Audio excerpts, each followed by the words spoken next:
कल आपको एक होमवर्क दिया हुआ था, केपी और एक्स का रिलेशन निकालना था अमोनिया के फॉर्मेशन को लेकर, किया?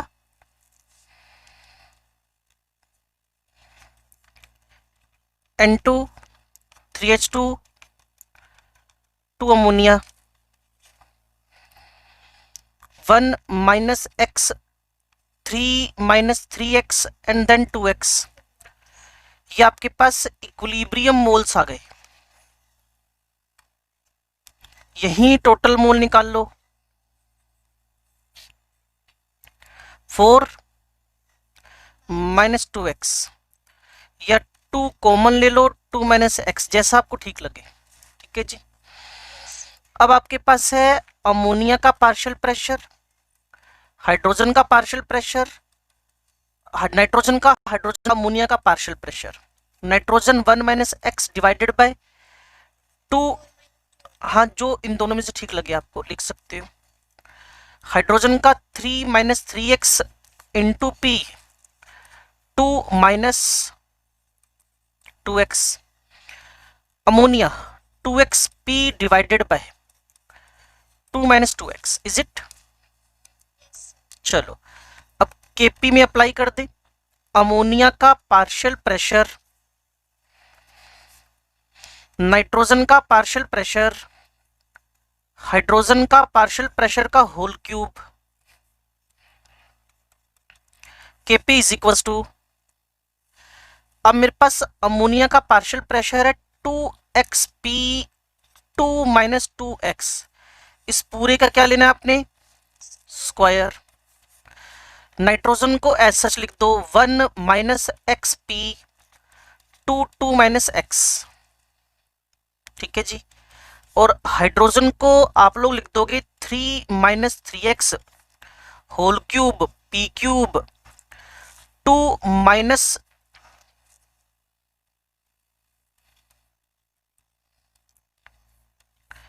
Whole cube. ठीक है जी। अब इसमें से जो जो कैंसिल हो रहा हो कैंसिल कर देते हैं, बाकी सब रख लेते हैं। केपी लिखा जी 4x स्क्वायर पी स्क्वायर, ये पूरा की पूरा यहां आपके पास कंप्लीट। इसके साथ ऊपर बच जाएगा 2 माइनस एक्स का होल स्क्वायर, नहीं? ठीक है जी। नीचे आपके पास p पावर 4 है, तो यहां से भी मैं कैंसलेशन पे ले जाऊं इसको एक बार। 4x स्क्वायर, यहां का p स्क्वायर, तो नीचे p स्क्वायर बचेगा। ये भी समझ गए? अब न्यूमरेटर में आपके पास है क्या? एग्जैक्टली न्यूमरेटर में आपके पास है 2 का पावर 4 2 माइनस एक्स स्क्वायर, ये वाला पूरा न्यूमरेटर सोल्व हो गया। डिनोमिनेटर में कौन कौन है बच्चे? 27, 3 का क्यूब बाहर ले लिया कॉमन, और 1 माइनस एक्स की पावर 4। अब एक काम करें, 4x स्क्वायर को 4x स्क्वायर रहने देते हैं। 4 से मल्टीप्लाई तो ये वैल्यू 16 हो जाएगी। एक्स स्क्वायर अपनी जगह फिक्स है। और जब आप 1 माइनस, अगर आपको ध्यान हो, 1 माइनस एक्स को जब आप 1 ले रहे हो तो 2 माइनस एक्स को क्या लिख दोगे? 2 लिख दोगे। तो 2 माइनस एक्स 2 का स्क्वायर क्या हो जाएगा? 4। 2 माइनस एक्स का होल स्क्वायर क्या हो जाएगा? 4। 2 माइनस एक्स को 2 मान लोगे ना, 27 पी स्क्वायर, और इस पूरे को 1 मान लिया है, तो exactly 64x square 27 P square. और अगर आप मेरे को सुन रहे हो तो x और p एक दूसरे के क्या आ गए? डायरेक्ट। और यही आपको बताया था, जो आपको सुपर ट्रिक बताई थी, पता नहीं आपको याद है कि नहीं है। आपको बताया था जो आपके पास डिग्री ऑफ डिसोसिएशन है v power delta ng by 2 और 1 by p delta ng by 2। अब यहाँ डेल्टा ng क्या था बच्चे? माइनस, तो v तो इनवर्स में चला गया और p किस में आ गया? डायरेक्ट में आ गया। और आपको अच्छी तरह पता है, ली चैटलियर में भी हम सीखेंगे, जब हम प्रेशर बढ़ाते हैं ना तो रिएक्शन फॉरवर्ड बढ़ती है अमोनिया वाली। जब हम प्रेशर बढ़ाएंगे ना बच्चे तो रिएक्शन फॉरवर्ड जाएगी अमोनिया वाली। When we increases pressure reaction proceeds in forward. क्यों? क्योंकि इससे एक्स बढ़ेगा, एक्स बढ़ेगा तो ज्यादा अमोनिया बनेगा। इस पूरे में किसी को कोई कंफ्यूजन हो तो बात कर सकता है। और है कोई महान आत्मा जिसने ये रिलेशन निकाला था? ओके, मतलब यहां तक पहुंच गए थे आप ना? ओके, वैसे ये ना मेंशन आता है हमेशा जब आप इसका मान लो डेरिवेशन पूछ लिया, जो मान लो 45 क्वेश्चन है उसमें एक ऐसा क्वेश्चन पूछ लिया तो लिखेगा consider 1 greater than x. Clear? तो फिर 1 माइनस एक्स को 1 और 2 माइनस एक्स को 2 मानना है, फिर आपको डेरिवेशन देना है। ठीक है जी, तो ये डेरिवेशन की सारी बातें कंप्लीट हो गई हैं हमारे यहाँ। अब एक डिग्री ऑफ डिसोसिएशन, इसमें किसी को कुछ लिखना तो नहीं है बच्चे, ये डेरिवेशन ही था कल वाला। नेक्स्ट पेज पे चल रहा हूं। हेडिंग मेरे पास है degree of dissociation with the help of vapor density method, with the help of vapor density method, with the help of vapor density method, vapor density method से डिग्री ऑफ डिसोसिएशन निकालना।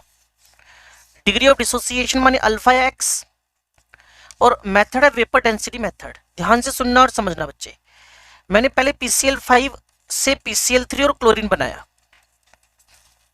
Okay, 100 सारे बच्चे अब तो समझने लग गए होंगे, वैसे 2 दिन ही हुए इसलिए आप समझने भी लग गए। 1 माइनस अल्फा लिखो, एक्स लिखो, आपकी चॉइस है। ये टाइम 0 है और ये इक्विलिब्रियम वाला है।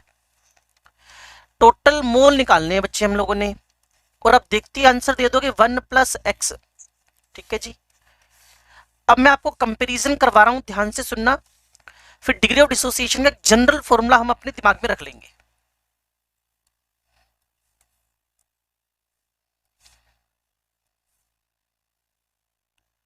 लो जी, यहां मैंने लिखा आपके पास बिफोर इक्विलिब्रियम, बिफोर इक्विलिब्रियम, और यहां लिखा एट इक्विलिब्रियम। चाहे तो मैं सीधा फॉर्मूला दे देता, लेकिन इससे आपका सेटिस्फेक्शन ज्यादा आएगा। बिफोर इक्विलिब्रियम अकेला PCl5 है, एट इक्विलिब्रियम PCl5, PCl3 और क्लोरीन तीनों है। बिफोर इक्विलिब्रियम PCl5 अकेला है। बिफोर इक्विलिब्रियम मोल्स कितने बच्चे? 1।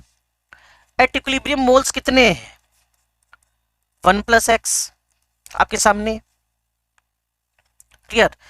बिफोर इक्विलिब्रियम आपको पता है vapour density is equal to क्या होता है? मोलिकुलर वेट बाई 2, या molecular weight is equal to क्या होता है?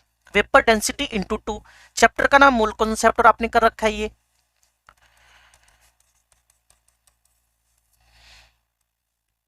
ये थ्योरेटिकल है, ऑब्जर्व्ड है, ये भी आपको टर्म्स पता है। जब प्रैक्टिकल चल रहा हो तो ऑब्जर्व होएगा, और प्रैक्टिकल से पहले क्या होएगा? थ्योरेटिकल होएगा। वेपर डेंसिटी को चाहे तो आप यहां dt और इस वेपर डेंसिटी को dio लिख देना, उससे कोई फर्क नहीं पड़ता। T for theoretical, O for observed. कोई कैपिटल D और स्मॉल d लिख देता है, उससे हमें कोई फर्क नहीं पड़ता। समझ दिमाग में होना चाहिए बस। अब सारे बच्चे जानते हैं डेंसिटी इज इक्वल टू क्या लिखते हो? Mass by volume. Density is equal to आप क्या लिखते हैं? Mass by volume. आपने डायरेक्टली का साइन हटाकर मास में कोई चेंज आप कर नहीं सकते, चाहे प्रैक्टिकल हो चाहे मास, मास नॉट मोलिकुलर मास। तो यहां वॉल्यूम आपने मोल कॉन्सेप्ट किया हुआ है। जब 1 मोल है तो वॉल्यूम 1 मोल वाला है, और जब 1 प्लस एक्स मोल है तो वॉल्यूम 1 प्लस एक्स वाला है। आपको पता है एवोगैड्रो ने क्या कहा था? Under the similar condition of temperature and pressure the volume is directly proportional to the moles is directly proportional to volume। जब वॉल्यूम 1 मोल का वॉल्यूम V इंटू 1 होएगा, 1 प्लस एक्स का volume V into 1 plus x होएगा। किसी को confusion हो immediately discussion कर लेना। ये थ्योरेटिकल है और ये ऑब्जर्व्ड है। क्यों भी महान जनता? अब मैंने टारगेट रख रखा था x निकालना, तो मैंने dt में do का डिवाइड कर दिया, इस dt में do का। इस dt में do का डिवाइड कर दिया। इक्वेशन मेरे पास मान लो ये 1 है, ये 2 है, तो इक्वेशन 1 में इक्वेशन 2 का डिवाइड किया क्योंकि मुझे x तक पहुंचना था। तो आपको पता है क्या हो गया, 1/v, 1/v 1 प्लस एक्स, तो ये 1 प्लस एक्स आ गया। जब मैंने x निकाला सोल्व करके, dt is by do is equal to 1 plus x है बच्चे। तो x बराबर आपके पास क्या आ जाएगा, समझ पा रहे हो मैं क्या कह रहा हूं, dt अपॉन do -1। इसको पूरे को सोल्व कर लो तो मेरे पास पता ही क्या आ गया, x is equal to dt minus do upon do। और बुक्स में सीधा ये फॉर्मूला लिखा मिलेगा आपको कि अगर कोई भी 1 मोल सबस्टांस 2 मोल सबस्टांस में बदल रहा हो तो इस फॉर्मूले को अप्लाई करो। अगर मैं अब जनरल फॉर्मूले की बात करना चाहते हो, इस पूरे बोर्ड पे काम की बात बताऊं जिसको मैंने स्पेशली हाईलाइट किया है, और अगर कोई जनरल चाहता है, जनरल कि जब भी कोई 1 मोल n मोल्स में बदल जाए, 1 मोल n मोल्स में बदल जाए, जब भी कोई चाहता है 1 मोल n मोल्स में बदल जाए, 1 मोल n मोल्स में बदल जाए, तो क्या करना चाहिए भाई, एक फॉर्मूला यूज करो, x is equal to D T minus D O upon D O, n-1। n कौन है भाई, प्रोडक्ट्स का नंबर, और 1 कौन है, रिएक्टेंट का नंबर। अब इस पे बच्चे फिर ऑब्जेक्शन करते हैं, सर मुझे अगर 2 मोल 4 मोल में बदलने हो तो भाई ये फॉर्मूला डेरिवेशन आपने कर लिया। क्या ऐसा कुछ एग्जाम में आज तक आया, नहीं बिल्कुल नहीं। एग्जाम में तो पहले लिमिटेड ही रहा है, 99% तो यही रहा है, तभी मैंने इसको हाईलाइट कर दिया। इस पूरे पेज को डिलीट कर सकते हो आप, सिर्फ जिसको मैंने हाईलाइट किया उसको रख लो, dt minus D O upon D O. ज्यादा से ज्यादा मोलिकुलर वेट की रेफरेंस में mt minus MO upon MO, n-1 ये रख लो। पता क्या हुआ, dt को 2 से मल्टीप्लाई, इसको 2 से मल्टीप्लाई, इसको 2 से, तो 2 2 सबके कैंसिल हो गए, mt minus MO by MO आ गया। अब इसमें भी अगर आप काम करना चाहते हो, अगला पेज लूं बच्चे में,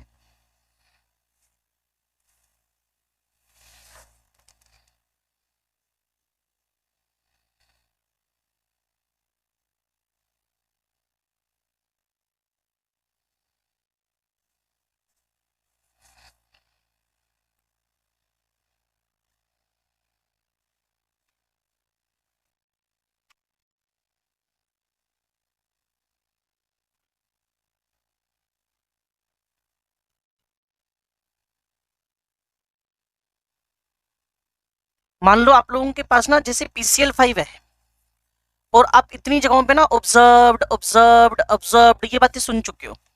कोई एमटी कहेगा तो मोलिकुलर वेट ऑफ PCl5 208.5 है, और अगर इसकी जगह dt लिखने की बात करें तो इसका हाफ है। लेकिन कोई बोलेगा सर मुझे एमओ बताओ, मुझे एमटी तो पता चल गया, एमओ बताओ या मुझे डीओ बताओ, आपने कहा हमें नहीं पता। ये ऑब्जर्व्ड वैल्यूज है, ये पेपर में देगा, ये उसको पेपर में देनी पड़ेंगी क्योंकि प्रैक्टिकल वैल्यू है एमओ एंड डीओ। लेकिन एमटी और डीटी, जैसे मैं आपसे बात करूं, ये N2O4 है बच्चे, ये 2NO2 में बदल गया, एक 2 में बदला, तो आप सारे स्मार्ट हो। x is equal to D T minus D O upon D O 2-1, तो फॉर्मूला कौन सा लग गया, D T upon D O upon D O. और या फिर M T minus MO upon MO. अगर इस एम टी की जगह कुछ लिखना पड़ता है तो आप मुझे गाइड कर सकते हो कि एम टी की जगह मैं क्या लिखूंगा। कैलकुलेशन मत बताओ, जनरल बात कर लो। हाँ, molecular mass of N2O4, clear. I think ये 92 के आसपास है, molecular weight of 90, N2O4 is 92। और अगर dt लिखना पड़े तो बच्चे, अगर dt बाई टू है ना, तो ये 46 हो जाएगा, ठीक है।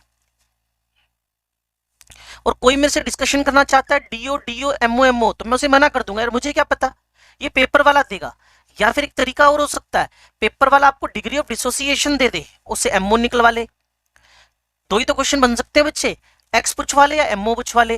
डीटी तो मोलिक्यूल देख के पता चल जाना है आपको, डीटी तो मोलिक्यूल देख के पता चल जाना है आपको। इसकी जगह मान लो ये अमोनियम कार्बोनेट को कन्वर्ट कर दिया उसने टू अमोनिया CO2, तो क्या कोई बच्चा बता पाएगा what type of the formula is applicable और what should be the formula? Is it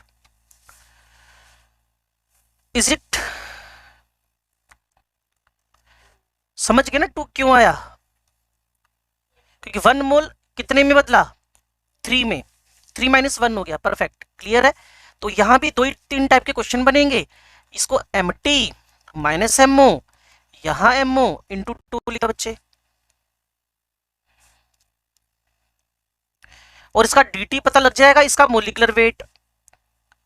तो कभी भी अगर आप H2 + I2 2HI लिखकर उस पर डिग्री ऑफ डिसोसिएशन का ये वाला इक्वेशन अप्लाई करना चाहते हो, फॉर्मूला अप्लाई करना चाहते हो, तो भाई एक एन में थोड़ी बदला, यहाँ तो दो में डेल्टा एनजी 0 है, तो डेल्टा एनजी वाले जीरो के लिए, डेल्टा एनजी 0 के लिए ये फॉर्मूला एप्लीकेबल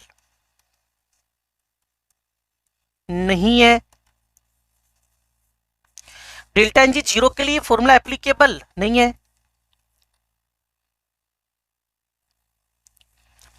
अब कोई 10-12 क्वेश्चन कर ले बच्चे। अच्छे क्वेश्चन मैं करवा देता हूं, फिर अगले 5 क्वेश्चन आपसे डिस्कस कर लेंगे। उसके बाद फिर आप काम करना। लो जी, शुरू हो रहा है गेम, क्योंकि इसके बाद ना मेरा ली चैटलियर शुरू हो जाएगा बच्चे, और टाइम मेरे पास एग्जैक्टली 12:32, 12:32 है। हम 20 मिनट भी काम करके तो ली चैटलियर हम शुरू कर सकते हैं, ठीक है। आओ मेरे साथ। उसने कहा विच of the following reaction doesn't, which of the following reaction doesn't, कुछ बच्चों ने किया भी होगा, doesn't represent reaction equilibrium condition. तो बच्चे जब भी प्रेसिपिटेशन हो ना, प्रेसिपिटेशन, तो एक मोलिक्यूल बाहर हो जाएगा, BaCl2 Na2SO4 BaSO4, ये भाई साहब बाहर हो गए, तो रिएक्शन सिर्फ और सिर्फ और सिर्फ और सिर्फ कहां चलेगी? फॉरवर्ड। तो ये फॉरवर्ड चलती है बच्चे reaction. Precipitation reactions proceeds only in forward. Precipitation reactions कहीं होना चाहिए आपकी कॉपी के अंदर, precipitation reactions are proceeds only in forward. Clear है? few drops of water is present along with the air in a balloon and temperature of balloon, ओए ये तो वेपर प्रेशर की बात कर रहा है। एक क्लोज कंटेनर, उसमें पानी की कुछ ड्रॉप्स थी, वो फिर वेपर बन गई। तो जब क्लोज है तो थोड़ी देर में क्या सेट हो जाएगा? इक्विलिब्रियम। चैप्टर का नाम सॉल्यूशन, आप स्मार्ट बच्चे हो सारे के सारे। Water boiling in open vessel, आपको याद है ओपन वेसल में जब कोई लिक्विड और गैस होएगा नहीं आएगा वहां पे, तो ये सिर्फ फॉरवर्ड फॉरवर्ड फॉरवर्ड। और लाइमस्टोन का डिकम्पोजिशन इन क्लोज कंटेनर बच्चे, क्लोज कंटेनर, वहां पक्का इक्विलिब्रियम सेट हो जाना है। तो क्या अब आप मुझे बता सकते हो सारी इंफॉर्मेशन मिलने के बाद इसका आंसर कौन कौन सा आ गया? Doesn't represent equilibrium condition and third, है ना। चलो 1.2 तो आप सुन के जवाब दे दोगे। विच of the following points indicated on graph represents equilibrium, कौन सा? ध्यान से सोच के बताओ। P ये पैरेलल में चल पड़ा बच्चे। क्या था? कंसंट्रेशन वर्सेस टाइम, ये कांस्टेंट होना जरूरी है, बराबर होना जरूरी नहीं है। और इसमें भी यहां पैरेलल में चल पड़े सारे के सारे एक दूसरे के। तो P&M condition represents equilibrium, perfect है। ना समझो तो बात कर लेना, फिर चैप्टर पढ़ने का फायदा भी तो होना चाहिए ना, जो हमने अप्रोक्सीमेट 2 डेज लगाए हैं। 1.3 पढ़ो बच्चे। इन chemical reaction A converts to B, equilibrium will be achieved when the velocity of conversion, rate of forward of A to B and that of B to A backward क्या हो जाए? बराबर। ये तो बहुत बढ़िया वाला फीचर था इसका। 50-20 का तो कोई मतलब ही नहीं होता, कंप्लीट कन्वर्जन तो भूल ही जाओ। अब समझे ना क्वेश्चंस की कितनी खतरनाक इंपॉर्टेंस होती है। थ्योरी पढ़ो, उसको क्वेश्चन करो तो लगने लगता है कुछ सीखा हुआ है। अब ये बहुत बढ़िया क्वेश्चन है 1.4, विच of the following conclusion is correct for a certain reaction जिसका केसी बच्चे 2 इंटू 10⁻³ 25 डिग्री पे है, ठीक है। अब इसका केसी एक और था 50 डिग्री पे, लेकिन ये केसी ना बढ़ गया, केसी बढ़ गया, याद करो। केसी कब बढ़ता था टेम्परेचर बढ़ाने पर? जब रिएक्शन एंडोथिक एंडोथर्मिक व्हेन बिल्कुल when we increases temperature, when we increases temperature if Kc increases 101%, those type of reactions are endo। Endo मतलब डेल्टा एच का वैल्यू क्या हो गया? पॉजिटिव। तो ये आंसर आ गया 1.4 का फर्स्ट आंसर आ जाएगा बच्चे। ये तुम्हारे हवाले 1.5।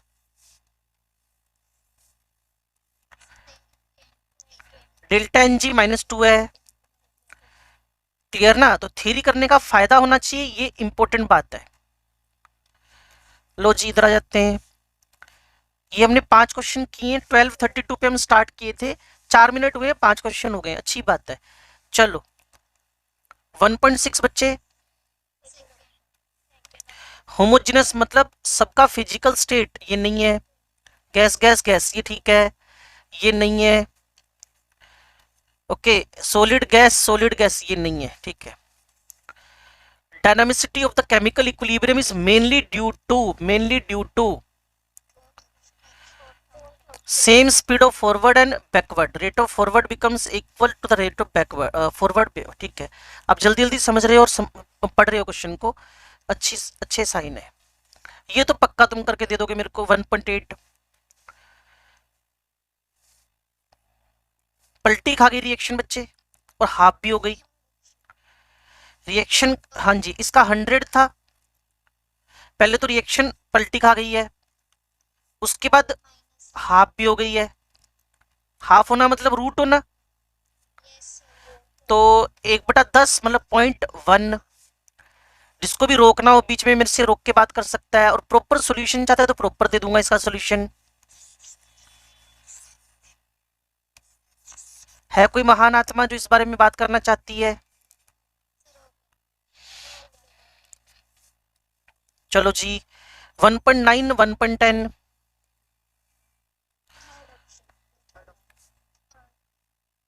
Which of the following is correct regarding equilibrium for the above reaction?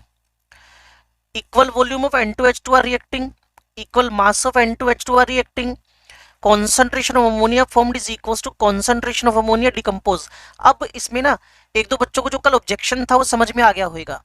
जितना आपके पास क्लियर अमोनिया बन रहा है, concentration of ammonia formed is equal to ammonia decompose, मतलब क्या हुआ? Rate of forward becomes equal to rate of बनेगा, पीछे चला जाएगा। क्या इस पूरे स्टेटमेंट को आप समझ जाए? वैसे आंसर तो आप ही लोगों ने दिया था तो समझ ही गए होगे, फिर भी ऑब्जेक्शन है, बात कर सकते हो। अगला 110, the number of gram molecules पर, आप तो सॉल्यूशन वाले हो भाई और मोल वाले हो। ग्राम मोलिक्यूल्स मतलब मोल, ग्राम मोलिक्यूल्स मतलब मोल किसके अंदर है? पर लीटर। तो ये मोलर कॉन्सेंट्रेशन भी एक्टिव मास भी है, fourth option perfect answer. Which of the following statements is correct? आपने पढ़ना है, 1 मिनट का इंतजार कर रहा हूं।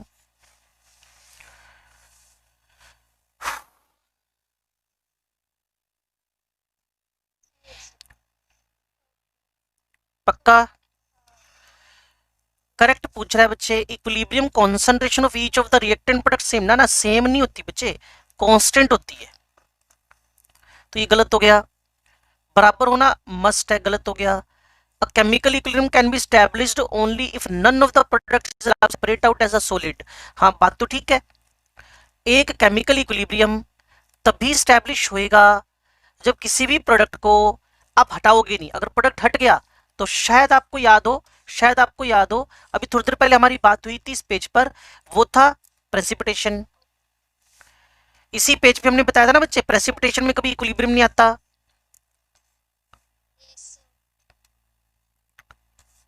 Any confusion about it?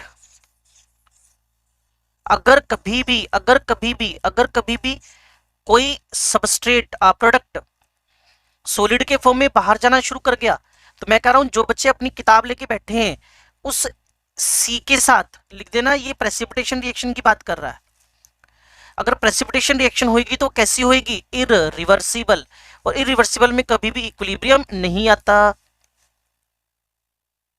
हर चीज का एक्सप्लेनेशन पता होना मस्ट है। इस पेज के 11 क्वेश्चन आपने डन कर लिए हैं, एक ही बचा है शायद इसका, इस कॉलम का करना बच्चे। Which of the following statements regarding a chemical equilibrium is incorrect? गलत क्या है? इसने कहा जी an equilibrium can be shifted by altering the temperature और प्रेशर। हाँ, टेम्परेचर बदलने से के ही बदल जाएगा, तो के बदलेगा तो रिएक्शन आगे पीछे हो जानी है। ये डायनामिक है? हाँ बिल्कुल डायनामिक है। The same state of equilibrium is attend whether the reaction starts from the reactant product. हाँ आपको बताया था, चाहे मैं N2O5 से 2NO करूं, आना तो पेल ब्राउन कलर ही है। The backward reaction is favoured by addition. ना ना, ऐसा कभी नहीं होता। अगर कैटलिस्ट डालते हो ना, सेम एक्सटेंट से दोनों डायरेक्शन फेवर होती हैं। अगर आप कैटलिस्ट डालते हो ना बच्चे, तो सेम एक्सटेंट से दोनों रिएक्शन फेवर होती हैं, फॉरवर्ड भी और बैकवर्ड भी। और करें क्वेश्चन या बंद करें?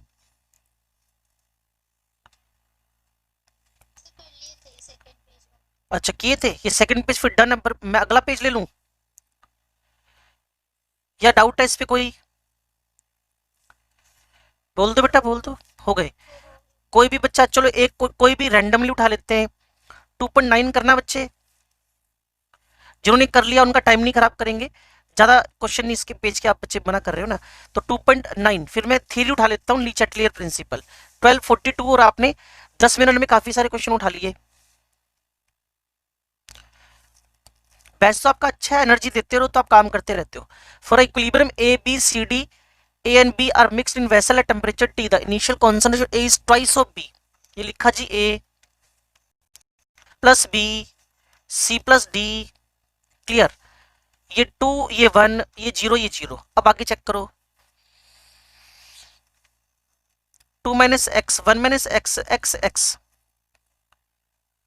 जो आपके पास इक्विलिब्रियम आया, तो जो कॉन्सेंट्रेशन ऑफ सी है वो थ्राइस ऑफ बी है।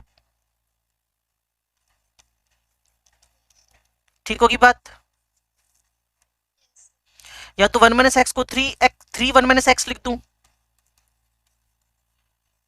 एक ही बात है। तो अब पूछ रहा है इक्विलिब्रियम कांस्टेंट क्या है, तो एक्स पता चलते ही कट से आंसर आ जाएगा। क्यों बच्चे?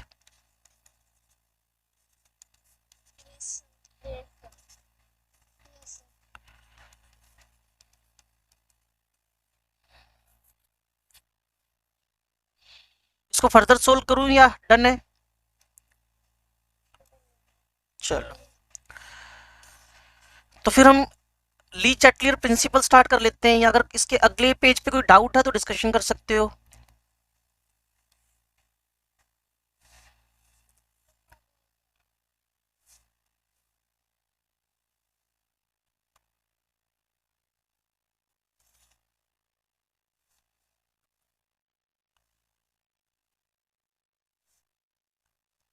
देखो बच्चे सभी लोग, गैसियस फेज रिएक्शन है, A B gas, B B gas और सी बी गैस।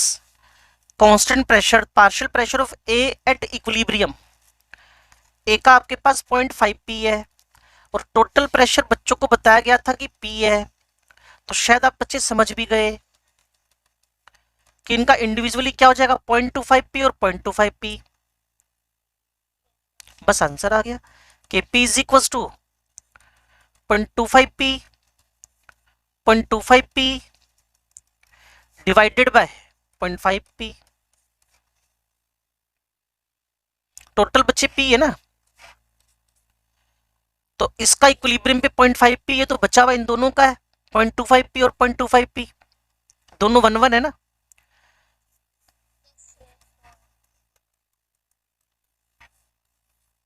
आंसर मिला लो।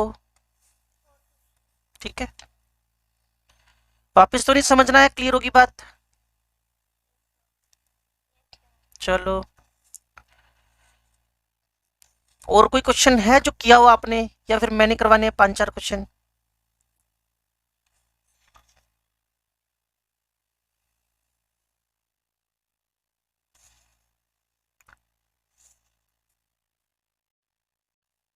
ये करना 221। सभी बच्चे करो 221। मैं पूरा 1 मिनट वेट करूंगा।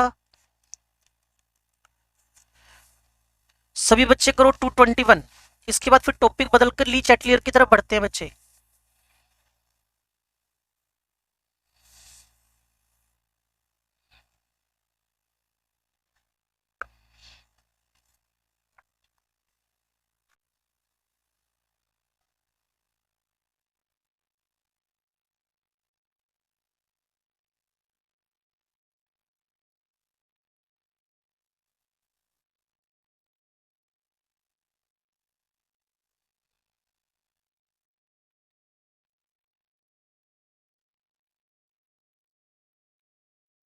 हाँ जी, 30 सेकंड हो चुके हैं।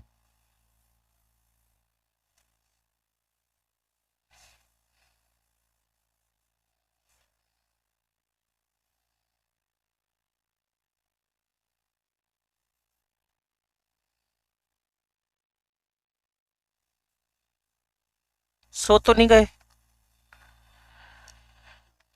सरेंडर कर रहे हो गया? आंसर आ गया?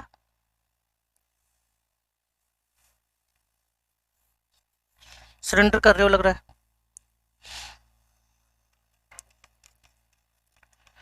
N2 3s2 ammonia. ठीक होगी बात। This is a gaseous phase reaction taking place in 1 litre. मैंने बताया था जब 1 लीटर ले रखा हो तो वॉल्यूम की इंपॉर्टेंस खत्म हो जाती है, क्योंकि डिवाइड 1 से ही करना है। टेम्परेचर 400 केल्विन है, लेकिन मुझे लगता नहीं कोई यूज आएगा इसका। Starting with 1 mole of nitrogen, 3 moles of hydrogen, equilibrium mixture requires. चलो जी, इसमें से x घटा, इसमें से 3x, इसका 2x बन गया।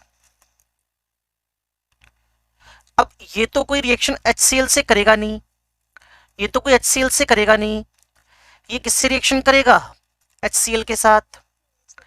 तो अमोनिया कितना था इससे पता चल जाएगा हम लोगों को। उसने कहा जी equilibrium mixture requires 500 ml, 500 into 1/1000। आप मोल कॉन्सेप्ट वाले हो तो मतलब कितना मोल रिएक्ट किया? 0.5। अगर ये 0.5 है बच्चे, तो अमोनिया भी 0.5 ही होएगा ना। हे महान जनता, क्या आपको मेरी बात समझ में आ रही है? 1 - x, 3 - 3x, 2x। उसने कहा जी इक्विलिब्रियम मिक्सचर अमोनिया से रिएक्ट कर रहा है। मैंने कहा HCl तो HCl से रिएक्ट कर रहा है। मैंने कहा जी नाइट्रोजन तो नहीं करता, न्यूट्रल है, हाइड्रोजन भी नहीं करता। अमोनिया बेसिक HCl से रिएक्ट कर रहा है। उसने कहा जी कितना HCl है? मैंने कहा पहले इक्वेशन देखो, आप तो मोल कॉन्सेप्ट वाले हो, 111। आप तो मोल कॉन्सेप्ट वाले हो यार, 111। तो अगर HCl 0.5 मोल है, 500 इंटू 1/1000, ये था मिलीमोल बटा हजार करते, ये हजार है बच्चे, मिलीमोल, तो 0.5 मोल बन गया। तो अगर 5 मोल HCl है तो 0.5 मोल ही कौन है? अमोनिया है। तो 2x बराबर आपने क्या लिख लिया? 0.5। तो x बराबर क्या हो गया आपके पास? 0.25। बस आंसर आ जाएगा। अब किसी निकालना है निकाल ले। कौन सा बेटा? नहीं, मैं गलती कर सकता हूँ, कोई चक्कर नहीं है। चलो चलो, कोई चक्कर नहीं, वो तो मैथमेटिकली 0.5 तो 0.25 आएगा आप उसका ना। चलो ठीक है, कोई बात नहीं। मैं भी गलती कर सकता हूँ, कोई दिक्कत नहीं है। रनिंग है उसमें, गलती लाइव है ना। रिकॉर्डेड हो तो एडिट कर दे, ये तो लाइव है ना, गलती हो सकती है हमसे भी। तो 2x है ना बच्चे, तो इसको 0.25 इंटू 2 लिख दिया। 1 - 0.25 को 0.75 लिख दिया। और 3 - 3x, तो ये 2.25 लिख दिया। ये 0.75 हो गया ना बच्चे, और 3 में से गए तो 2.25। अब इसका कैंसलेशन वगैरह करके आंसर निकाल लो कि c इज इक्वल टू, ये 3 आ गया, तो आपके पास है 2/3, ये 2.25। क्यों जी? हाँ क्यूब करना है इसका, 3 - 3x का, हाँ। और किसका बच्चे, ऊपर वाले का, अमोनिया का। ठीक है ठीक है ठीक है, बस ठीक है ठीक है ठीक है। 0.5 का स्क्वायर, ये फिर ये स्टेप गायब हो जाएगा। इसको फर्दर सोल्व कर लोगे, फिर मैं ही करके बताऊं अभी, है ना। आपको मेन लॉजिक तो पता चल गया ना, भी लॉजिक क्या है इसका। ठीक है, जनरली अगर इसको फ्रैक्शन में बदल लो ना, फिर आसान हो जाएगा सोल्व करना इसको। जैसे 2.25 है ना, जैसे 2.25 को 4/3, 3/2 ऐसे करके लिख लोगे तो आसान हो जाएगा। लेकिन क्वेश्चन थीम समझ में आ गई तो क्वेश्चन अच्छा था ये। वैसे किसी का डाउट नहीं बना था या किया नहीं था यहाँ तक, किया ही नहीं। चलो फिर अब आगे तुम लोग ना कर लेना क्वेश्चन, ठीक है। लो जी, हम थ्योरी पे आ गए हैं वापिस। ये हमारा 22 नंबर पेज था। किसी को कुछ पूछना हो तो डिस्कशन कर सकते हैं। इसके बाद एक लिक्विड फेज इक्विलिब्रिया भी समझा देता हूँ, जनरली ये मिस होता है हमारी क्लास में से। लिक्विड फेज इक्विलिब्रियम, एक ही इक्विलिब्रियम में पूरा हमारे सिलेबस में, जिसमें सारे लिक्विड फेज में है। ये एसिड रिएक्ट कर गया बच्चे इथेनॉल के साथ, ये भी लिक्विड, ये भी लिक्विड, साइन ऑफ इक्विलिब्रियम। और एक क्वेश्चन पे ज्यादा से ज्यादा 1 मिनट लगाया करो, बाकी अगर कुछ नहीं हो रहा हो तो मेरे लिए छोड़ दिया करो। बस क्वेश्चन समझ समझ के लगाओगे तो आराम से हो जाएंगे। क्लियर है। ये एसिटिक एसिड है, ये इथेनॉल है, ये इथाइल एसीटेट है, ये वाटर है, ये सब 1 1 1 1 में चल रहे हैं। ठीक है जी। ये सब लिक्विड लिक्विड है। 1 1 0 0, 1 - x 1 - x x x। और केपी बनेगा नहीं क्योंकि लिक्विड है, तो ऊपर क्या लिखोगे बच्चे, एस्टर विद वाटर। डिनोमिनेटर में क्या लिखोगे, एसिड अल्कोहल। इस रिएक्शन का नाम कुछ बच्चों को पता भी होगा जिनको ऑर्गेनिक केमिस्ट्री थोड़ा सा याद है, एस्टेरिफिकेशन, ऑर्गेनिक केमिस्ट्री। बस अब यहां 1 -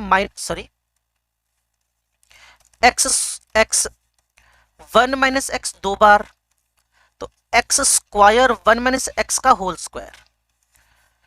आपकी जो असाइनमेंट है ना, उसके पहले पेज पे क्वेश्चन पड़ा हुआ है, क्लियर ना। उसमें उसने शायद केसी दे रखा है 4, आई थिंक ऐसा कुछ ही है। अब ये लाइव है आपके सामने तो एक बार बताइए, तो केसी 4 दे रखा है उसने, और x पूछा हुआ है, मतलब या तो एस्टर पूछा है या एसिटिक एसिड पूछा हुआ है। तो बच्चे इसको ना बाइनोमियल मिलाकर फंसा देते हैं। अगर आप सोचो इसका रूट कर लूं, है ना, तो x 1 - x हो गया। अब इसके बाद सोल्व कर लो इसको। तो उस क्वेश्चन को तो पक्का बच्चा मेरे पास लेके आता ही आता है, 2 वजह से लेकर आता है। सर लिक्विड लिक्विड सबको 1 1 1 1 कर दूं? मैंने कहा नहीं नहीं, ये है ही लिक्विड फेज इक्विलिब्रिया, ये है ही मेरे पास लिक्विड फेज इक्विलिब्रिया। तो इसमें केसी देखकर आपसे एक्स पूछ सकता है, एक्स देखकर आपसे केसी पूछ सकता है।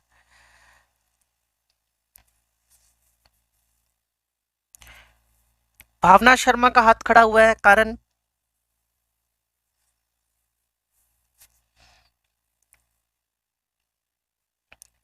भावना शर्मा का हाथ खड़ा हुआ है, कारण भावना मेरी आवाज तो सुन रही होगी बच्चे, यस नो में तो जवाब दे दो। हम पागल लग रहे हैं आपको क्या?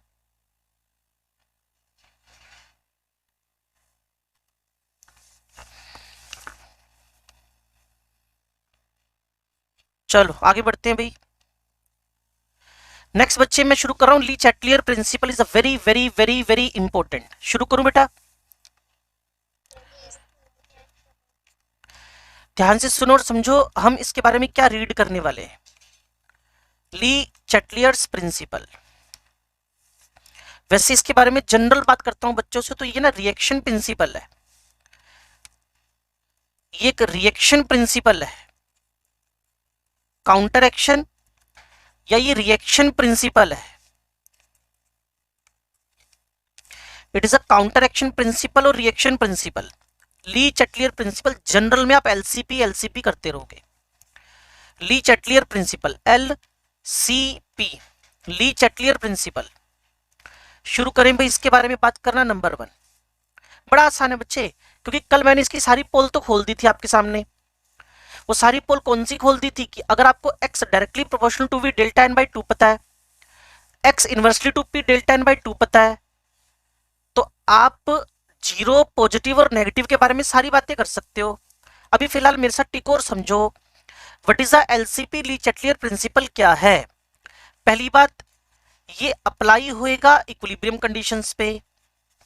जब बच्चे इक्विलिब्रियम सेटलमेंट आ गया ना, तब इसको अप्लाई करना है।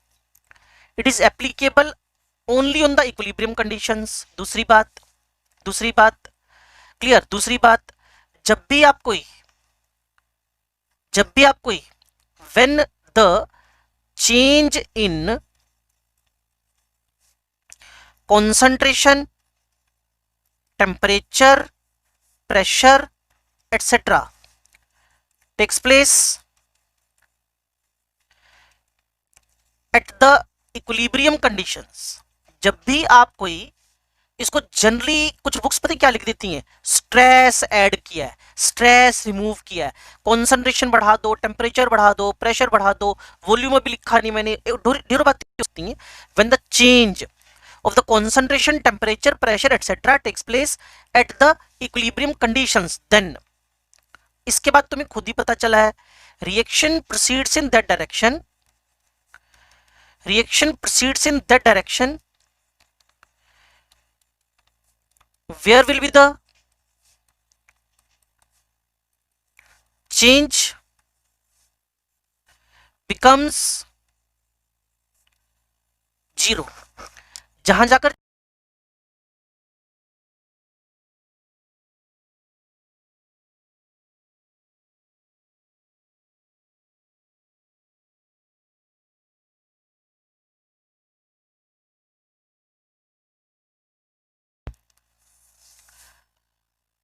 बच्चे अप्लाई होता है इक्विलिब्रियम कंडीशंस पे। जब भी आप कोई चेंज करोगे कॉन्सेंट्रेशन में, टेम्परेचर में, प्रेशर में, वॉल्यूम में एक्सेट्रा, देन रिएक्शन अपने आप उस तरफ जाएगी जिस तरफ किया हुआ चेंज जीरो हो जाए, या नलीफाई हो जाए, या खत्म हो जाए। अब समझिए रिएक्शन प्रिंसिपल कैसे है। आप आगे धकेलने की कोशिश करोगे, रिएक्शन पीछे आ जाएगी। आप पीछे धकेलने की कोशिश करोगे, रिएक्शन आगे चली जाएगी। इसीलिए इसको बोला हुआ है counter action principle. It is applicable only in the equilibrium condition when the stress is added और रिमूव्ड। अगर आप कोई भी स्ट्रेस ऐड करो या रिमूव करो तो रिएक्शन अपने आप उधर चलेगी जिधर तुम्हारा किया हुआ स्ट्रेस चेंज खत्म हो जाए। इसको अप्लाई करके देखते तो आप ज्यादा समझ पाओगे। क्लियर। तो सबसे पहले मैं कॉन्सेंट्रेशन में चेंज की बात करता हूं, अगर दिक्कत हो तो मेरे से इमीडिएटली बात करना। चलो शुरू करते हैं भाई। सबसे पहले कॉन्सेंट्रेशन, H उठाया, हाइड्रोजन उठाया, HI उठाया जी, ठीक है। अब इसका एक सिंपल, अभी जो हमने क्वेश्चन किया था पहला पेज हमारी बुक का, इधर टाइम लिख लिया, इधर कॉन्सेंट्रेशन लिख ली, और कॉन्सेंट्रेशन जब कांस्टेंट हो जाए, कांस्टेंट, क्या हो गया हिमाक्षी?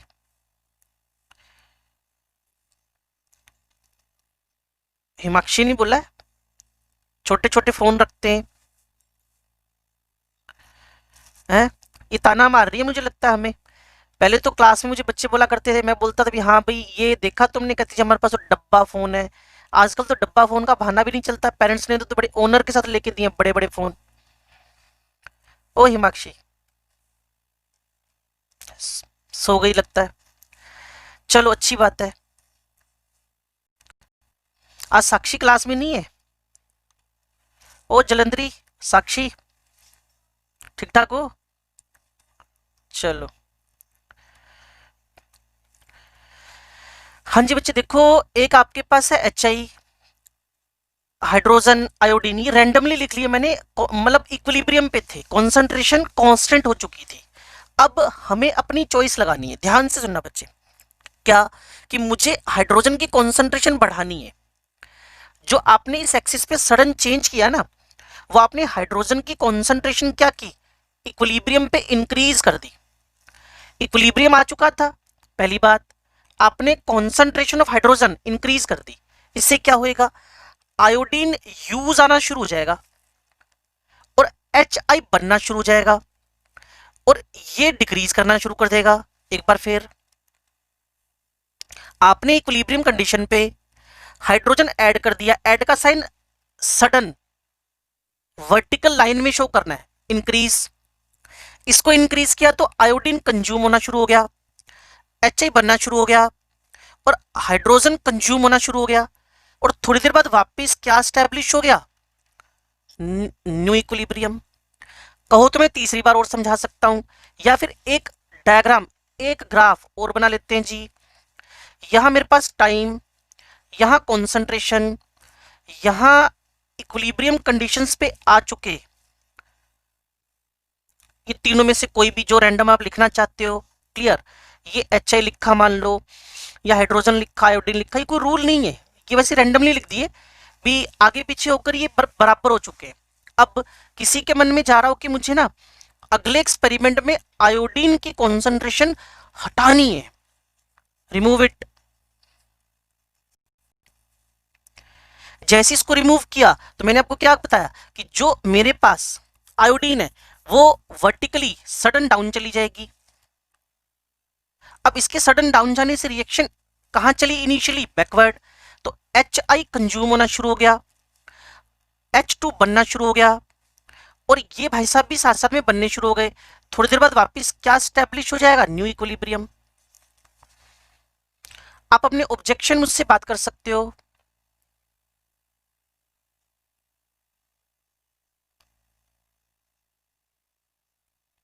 बता दो यार।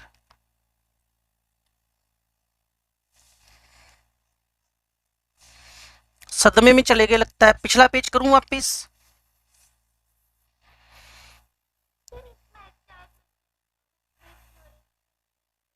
बच्चे HI पीछे चला, रिएक्शन पीछे चली गई ना,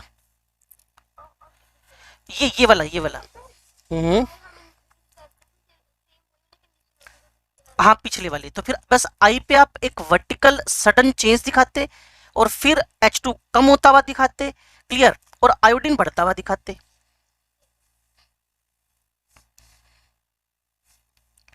कोई और ऐसा ही और इक्विलिब्रियम लेके चलूं, कोई N2H2 वाला, अगर आप नहीं समझ पा रहे हो तो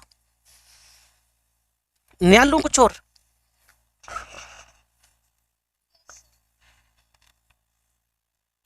N2 3H2 change to 2 ammonia. फिर मैंने एक इक्विलिब्रियम के लिए एक साइड में टाइम लिया, दूसरी साइड में कॉन्सेंट्रेशन ली, फिर इन सबकी इक्विलिब्रियम कंडीशंस मेंटेन की, क्लियर। ये इक्विलिब्रियम है जिसपे इन तीनों की कॉन्सेंट्रेशन कांस्टेंट हो गई है, बराबर नहीं हुई है, क्लियर। अब आप कोई चॉइस बोलो इसमें से किसको घटाना है किसको बढ़ाना है। जिनका यस सर था कोई भी बोल दो, सर नाइट्रोजन बढ़ा दो, हाइड्रोजन घटा, जो मन करे वो बोल दो। नाइट्रोजन हम कम कर देते हैं जी, क्लियर। ये मैंने नाइट्रोजन की कॉन्सेंट्रेशन डिक्रीज कर दी है। अब रिएक्शन इनिशियली कहां जाना शुरू हो जाएगी, बैकवर्ड, क्लियर। ये बैकवर्ड गया, बैकवर्ड जाने में अमोनिया कम होना शुरू हो गया, हाइड्रोजन बढ़ना शुरू हो गया, नाइट्रोजन बढ़ना शुरू हो गया। लेकिन इनिशियल चेंज क्या था, एक को मैंने अमोनिया लिख रखा है, एक को मैंने हाइड्रोजन लिख रखा है, एक को मैंने नाइट्रोजन लिख रखा है, रैंडमली कुछ भी लिख रखा है, क्लियर। मुझे तो इक्विलिब्रियम कंडीशन के बारे में जानना था और इसमें कोई ऊपर हो कोई नीचे हो, हमें कुछ नहीं पता इस बारे में, क्लियर। हाँ, इक्विलिब्रियम पे आकर चेंज किया तो बच्चे ने मुझे कहा सर नाइट्रोजन को डाउन करो, मैंने कर दिया।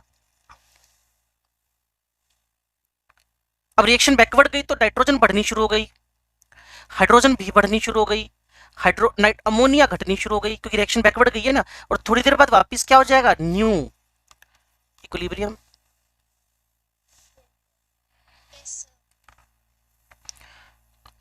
अगर अभी भी डिमांड है तो फिर लिख देता हूं एक और, दसो। चलो चलो जी, ली चैटलियर प्रिंसिपल। वैसे भी यार मैं तो इतनी बात करता हूँ, 2021 के अंदर जो बंदे 1820 में बात बोल के चले गए, इतनी धांसू बात थोड़ी बोल के चले गए होंगे। उनके पास कोई स्मार्टफोन थोड़ी हुआ करते थे। स्मार्ट तो हम है। स्मार्ट कौन है? मैं नहीं पे मैं थोड़ी बोला था। स्मार्ट कौन है? स्मार्ट हम है, हम। क्या आप? चलो, अच्छी बात है। नंबर 2, ध्यान से सुनो भाई। कॉन्सेंट्रेशन चेंज के बाद change in pressure and volume. Change in pressure and volume, इसमें ऑलरेडी हम एक सुपर ट्रिक बना चुके हैं। इसमें ऑलरेडी हम एक सुपर ट्रिक बना चुके हैं, अभी लिखी थी x V power delta N by two x one by P delta N G by two. इस सुपर ट्रिक को कैसे यूज करना है मैं सिखा रहा हूं अभी आपको। मेरे साथ टिक कर रहना भाई।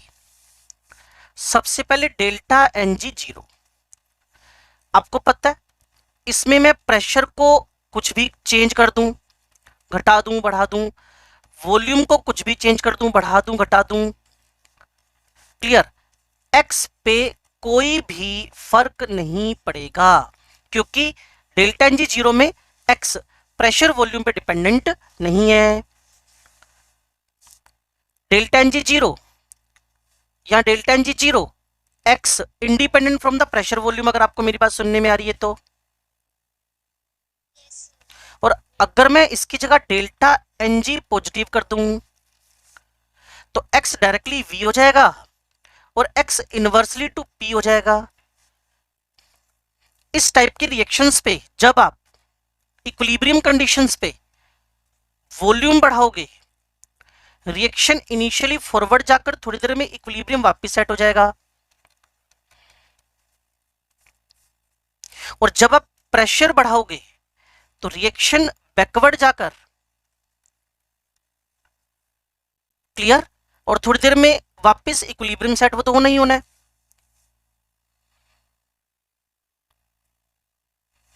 और तीसरा डेल्टा एनजी अमोनिया वाला, आप 9वीं 10वीं से पढ़ते आ रहे हो। If you want to prepare the more amount of ammonia, अगर आपको ज्यादा अमोनिया बनाना है तो भाई प्रेशर बढ़ाओ, प्रेशर बढ़ाओ, प्रेशर बढ़ाओ, आपको याद होना चाहिए। तो अगर मैं रिलेशन जान लूं तो क्या निकला, एक्स इनवर्सली टू वी हो गया और एक्स डायरेक्टली टू पी हो गया। याद करो, अप्लाई कर लेते हैं। N2 3H2 to ammonia. What are the favourable conditions? वैसे ही एक्सोथर्मिक रिएक्शन है। What are the favourable condition to prepare ammonia? Favourable तो कहते जी डेल्टा एनजी चेक करेंगे सबसे पहले। 2 - 4 is equal to -2, 2 - 4 is equal to -2। और इसको पूरा चेक करने के बाद दिमाग में क्या गया कि जो मेरे पास एक्स है वो डायरेक्टली टू पी है। अगर मैं इस रिएक्शन पे पी बढ़ाता चला जाऊं तो एक्स बढ़ेगा, mean reaction proceeds in forward. और मैं कॉन्टिन्यूसली प्रेशर ज्यादा रख दूं, कॉन्टिन्यू प्रेशर इंक्रीज करके रख दूं, तो मोर अमोनिया, मोर अमोनिया, मोर अमोनिया, मोर अमोनिया, और रिएक्शन फॉरवर्ड के लिए फेवर होती चली जाएगी। अगर अगर आपको ज्यादा अमोनिया बनाना है, if you want to proceed the reaction in forward, अगर आपको ज्यादा अमोनिया बनाना है तो इस पे 400-500 एटीएम प्रेशर परमानेंटली लगा के रखो, रिएक्शन आगे आगे आगे आगे चलती जाएगी। तो मैंने सुपर ट्रिक के थ्रू एक बहुत बड़ा काम आपका कम कर दिया। कौन सा वाला? कि वी का एक्स पे, वी का इक्विलिब्रियम पे और पी का इक्विलिब्रियम पे क्या इफेक्ट आ रहा है। विद इन फ्यू सेकंड्स आप पेपर में इस काम को डन कर सकते हो विद सुपर ट्रिक।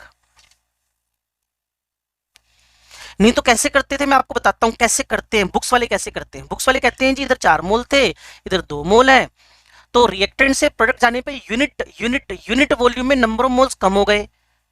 अब यहां इस बात को सुनते ही बच्चा कहता है सरेंडर कर देता है, जी हमारी समझ भी नहीं आ रहा। इसीलिए आपको सुपर ट्रिक से चलना है। Delta N G zero positive हो या नेगेटिव हो तो फॉरवर्ड भेजने का क्या तरीका है ये बताया मैंने आपको, या बैकवर्ड भेजने का क्या तरीका है ये बताया मैंने आपको। बोलो जी।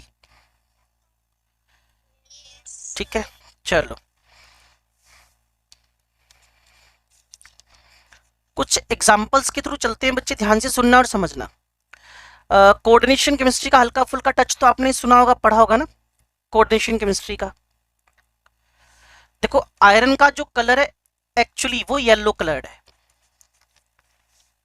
एग्जाम्पल ले रहा हूं बच्चे, इसका एसएससीएन से रिएक्शन हुआ, ये भाई साहब कलरलेस है, और इससे मिलकर FeSN थायोसाइनेट का होल थ्राइस बने, तो ये एग्जैक्टली आपके पास रेड कलर है।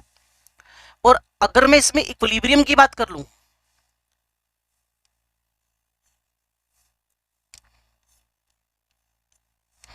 अगर मैं इसमें इक्विलिब्रियम की बात कर लूं, सुन पा रहे हो बच्चे मैं क्या कह रहा हूं? अगर मैं इसमें इक्विलिब्रियम की बात कर लूं तो येलो और रेड दोनों ही कलर वहां नहीं आ रहे, क्योंकि ये डार्क रेड कलर है, ये डार्क रेड कलर है। क्लियर? किसका? Fe+3 yellow coloured, SCN colourless, और ये जो बना हुआ है फेरिक थायोसाइनेट, ये मेरे पास डार्क रेड कलर है, और जो इक्विलिब्रियम का कलर है वो लाइट रेड या रेड कलर में आता है। अब जो मैं कहना चाहता हूं उसको ध्यान से सुनना, मैं इसमें पहला चेंज लेकर आऊंगा। आप चेंज नंबर 1, इसमें एडिशन करना है आपने ऑक्सलेट का, ऑक्सलेटिक एनायन है, तो इन तीनों में से किसको एनायन आकर रिएक्ट करेगा या एक्सेप्ट करेगा? किसको? Fe+3 को, जनरल फॉर्म Fe+3 को, थायोसाइनेट को, FeSCN थ्राइस को, है ना? तो हुआ क्या? हुआ क्या? इसका रिजल्ट क्या निकला? इसका रिजल्ट क्या निकला? इसका रिजल्ट, हाँ जी हाँ जी हाँ जी हाँ जी, Fe+3 रिएक्ट कर गया किसके साथ? विद ऑक्सलेट, जिससे Fe+3 की कॉन्सेंट्रेशन कम होगी बच्चे। रिएक्शन इनिशियली किस साइड में चली गई? बैकवर्ड। तो आपसे वो यही जानना चाहता है, what happens when we add the oxalate in this given equilibrium, your answer should be reaction proceeds in backward. एक और चेंज करते हैं जी, इसमें एडिशन, एक चेंज खत्म, अब दूसरा एक्सपेरिमेंट करने जा रहे हैं।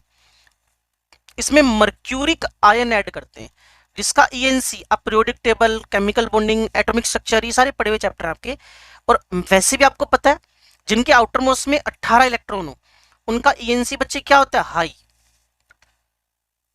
Pseudo noble gas configuration. तो जैसे ही मैंने मरकरी +2 ऐड किया, तो क्या कोई बता सकता है इसमें क्या होने वाला है? ये किसको खाएगा पिएगा? हाँ, अब SCN नेगेटिव क्या होने लग जाएंगे? कम होने लग जाएंगे। तो जब ये कम होंगे तो रिएक्शन का डायरेक्शन क्या होगा? वापस बैकवर्ड। तो जो रेड कलर की इंटेंसिटी और डाउन डाउन, और येलो कलर की इंटेंसिटी बढ़ना शुरू हो जाएगी। ऐसे छोटी छोटी सी बातें जो आपको इसमें समझनी चाहिए, क्योंकि mercury is very good central metal which can easily react with SCN as compare to Fe+3।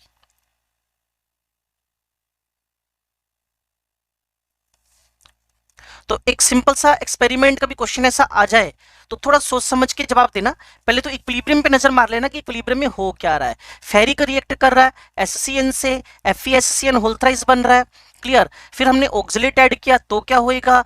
Mercuric add करें तो क्या होएगा? ऐसी सिंपल सिंपल सी बातें। और कुल मिलाकर रिएक्शन फॉरवर्ड बैकवर्ड जिस डायरेक्शन में भी प्रोसीड होनी है वो आपको इमीडिएटली समझ में आ ही रहा है। जब रिएक्टेंट कम हो जाएंगे तो रिएक्शन बैकवर्ड, जब प्रोडक्ट कम हो जाएंगे तो रिएक्शन फॉरवर्ड, और इसका ऑपोजिट भी उतना ही करेक्ट है। रिएक्टेंट बढ़ा दो फॉरवर्ड, प्रोडक्ट बढ़ा दो बैकवर्ड।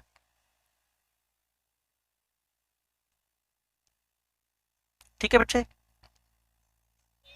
चलो अब हम पीछे कौन कौन से सीखे? कॉन्सेंट्रेशन। अभी लीच चैप्टर में हमने क्या सीखा? प्रेशर वॉल्यूम, इसको तो हमने सुपर ट्रिक से कर लिया। तीसरा चेंज इन टेम्परेचर,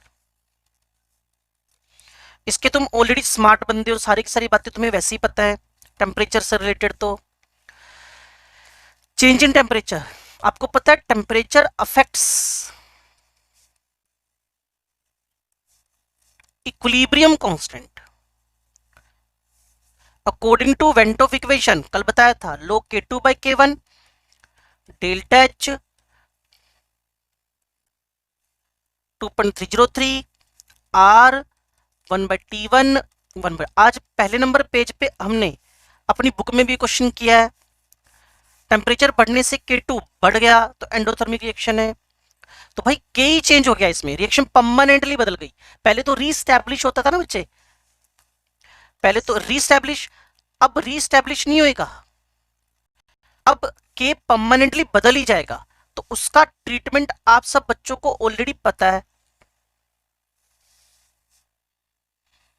कोई ज्यादा काम करने की बात इसमें है नहीं।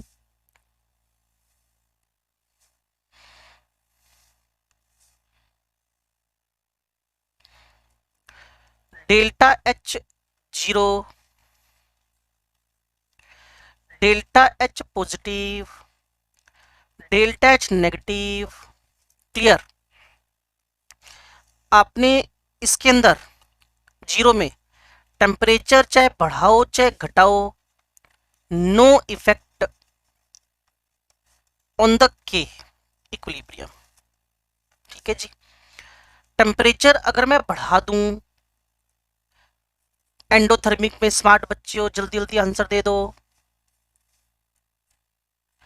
एंडोथर्मिक रिएक्शन सारा ट्रीटमेंट पीछे किया हुआ है, K बढ़ जाएगा। एंडोथर्मिक रिएक्शन टेम्परेचर बढ़ा दिया, K बढ़ गया।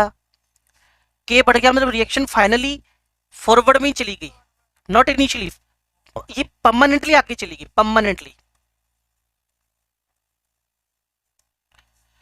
परमानेंटली आके चली गई। और अगर इसमें टेम्परेचर मैं घटा दूं तो K भी घट जाएगा, ये परमानेंटली बैकवर्ड जाकर रिएक्टेंट बढ़ जाएंगे, प्रोडक्ट घट जाएंगे परमानेंटली। और अगर यहां टेम्परेचर फॉर एंडोथर्मिक बढ़ा दें, K घट गया, रिएक्शन बैकवर्ड चलेगी परमानेंटली। आप समझ गए क्यों परमानेंट? क्यों K बदल गया, अब तक K नहीं बदलता था, अब यहाँ K ही बदल गया। किसी को ऑब्जेक्शन हो तो इमीडिएटली मेरे से बात कर लेना बच्चे, बिना सीखे जाओगे, नुकसान आपका है। क्योंकि जब हम कह रहे हैं पूछ लो पूछ लो पूछ लो, तो मुझे नहीं लगता आपको किसी से दिक्कत होनी चाहिए। क्लियर? तो यहाँ K परमानेंटली क्या हो गया, पीछे चला गया, घट गया। और अगर टेम्परेचर घटा दो तो K बढ़ गया, रिएक्शन परमानेंटली आगे की तरफ चली गई और प्रोडक्ट का अमाउंट बढ़ गया। ये परमानेंट चेंज आ गया इसके अंदर, टेम्परेचर का इफेक्ट परमानेंट आएगा बच्चे, परमानेंट। किसी कोई ऑब्जेक्शन हो इस पे डिस्कशन कर सकते हैं, बोलो बेटा। अभी हमारे पास 7 मिनट्स हैं क्लास के, इसमें किसी को कोई दिक्कत हो तो इमीडिएटली डिस्कशन कर लो। क्लियर? इसके बाद एक काम और करेंगे, mixing of the inert gas in the equilibrium mixture. उससे पहले मैं सोचता हूं थोड़ा सा आपको फिजिकल इक्विलिब्रियम की तरफ मूव करवा दूं, फिजिकल इक्विलिब्रियम, फिर वो काम इकट्ठा कर लेंगे। इस पेज को किसने लिखना है? Change in concentration, change in volume, change in pressure, change in temperature, बाकी कुछ बचा ही नहीं है।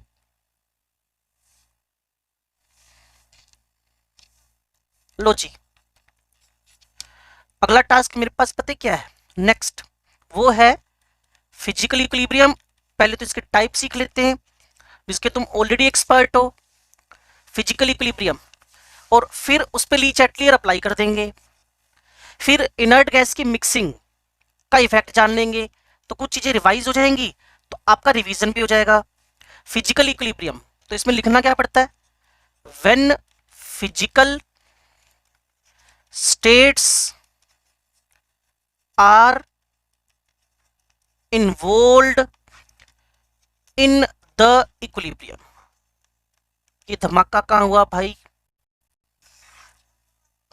ओ, मुझे लगा बॉर्डर पे बैठे हो वहां बॉम्ब गिर गया कोई। ओके, जब भी कोई फिजिकल स्टेट इन्वॉल्व हो कहां पर, इक्विलिब्रियम में, तो उसको बोलते हो आप लोग फिजिकल इक्विलिब्रियम।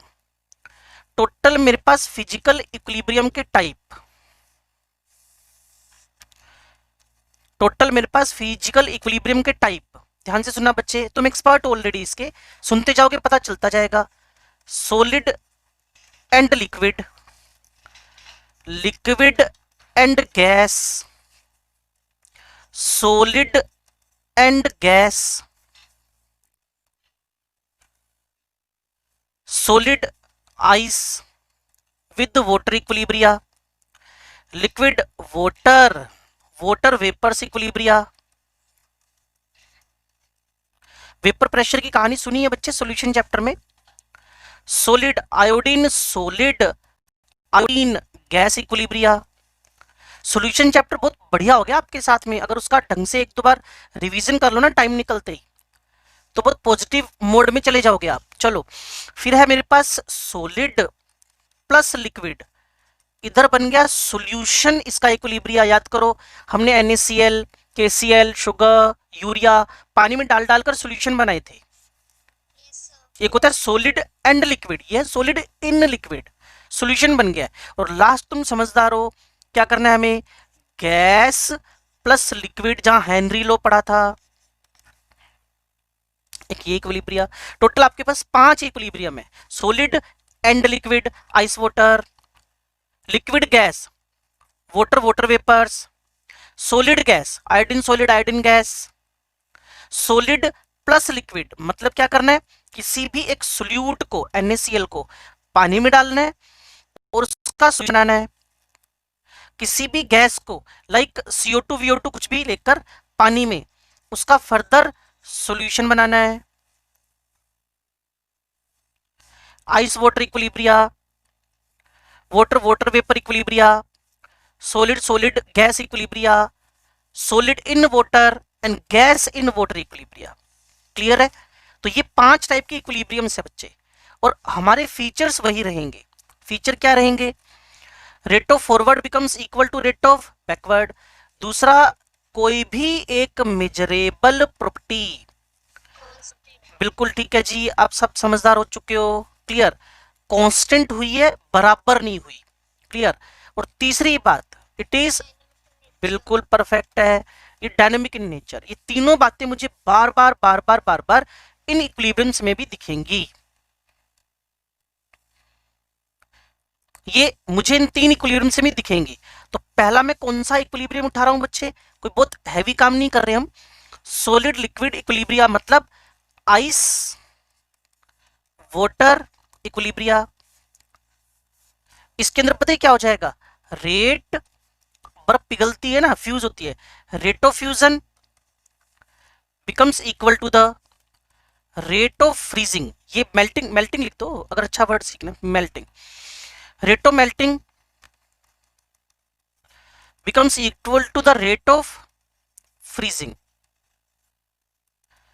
और अगर इस पूरे सिस्टम को किसी आइडियल थर्मस में लेके बैठ जाते हो, आइडियल थर्मस मतलब उसके अंदर कोई भी हीट एंटर नहीं कर रही, नो एक्सचेंज विद सराउंडिंग, किसका, हीट का, तो रेट ऑफ मेल्टिंग, तो अगर आप 10 ग्राम आइस लेके चलते हो और 50 वाटर लेके चलते हो, तो आपको इनफाइनाइट टाइम मतलब 500 साल बाद भी क्वांटिटी सेम ही दिखेगी। और आपको भी पता है चल रहा है, लेकिन feel like, seems like static, चलता रहता है। अगर जितना जितना जितना आइस वाटर में मोलिकुलर लेवल पे एक्टिविटी हो रही है, इसमें मोलिकुलर लेवल पे कोलिजन्स हो रही हैं, मोलिकुलर लेवल पे अभी भी इसके अंदर एक्टिविटीज हैं। मतलब पानी के मोलिक्यूल आइस से टकरा रहे हैं और आइस वाटर में कन्वर्ट, वाटर इमीडिएटली आइस में कन्वर्ट हो रहा है, मोलिकुलर लेवल पे एक्टिविटीज हैं। लेकिन अगर आप 10 ग्राम आइडियल हो, पूरा आइडियल थर्मस हो, तो जितनी आइस जितना वाटर वो 500 साल बाद भी सेम ही रहेगा। अगर आप 500 साल बाद, क्या आपको याद है मैंने बताया था, अगर इक्विलिब्रियम सेटअप आ गया तो इसका लाइफ टाइम क्या होता है, इनफाइनाइट। तो जब भी कभी कोई इक्विलिब्रियम सेट होता है तो वहां कुछ ना कुछ कांस्टेंट जरूर होता है। तो वो कांस्टेंट कौन है, इनकी अमाउंट, इनमें और कुछ क्या कांस्टेंट है, इनका फ्रीजिंग टेम्परेचर। तो कुल मिलाकर आपके दिमाग में क्या बात जानी चाहिए, फिजिकल इक्विलिब्रियम वो इक्विलिब्रियम है जहां पे कोई ना कोई फिजिकल स्टेट इन्वॉल्व है। और 3 फीचर इसके परमानेंटली ऑलवेज एंटर हुए ही रहेंगे, फॉरवर्ड बैकवर्ड का बराबर होना, मेजरेबल प्रॉपर्टी कांस्टेंट होना, डायनेमिक नेचर का होना। क्या बच्चे इस बात को समझ गए हैं?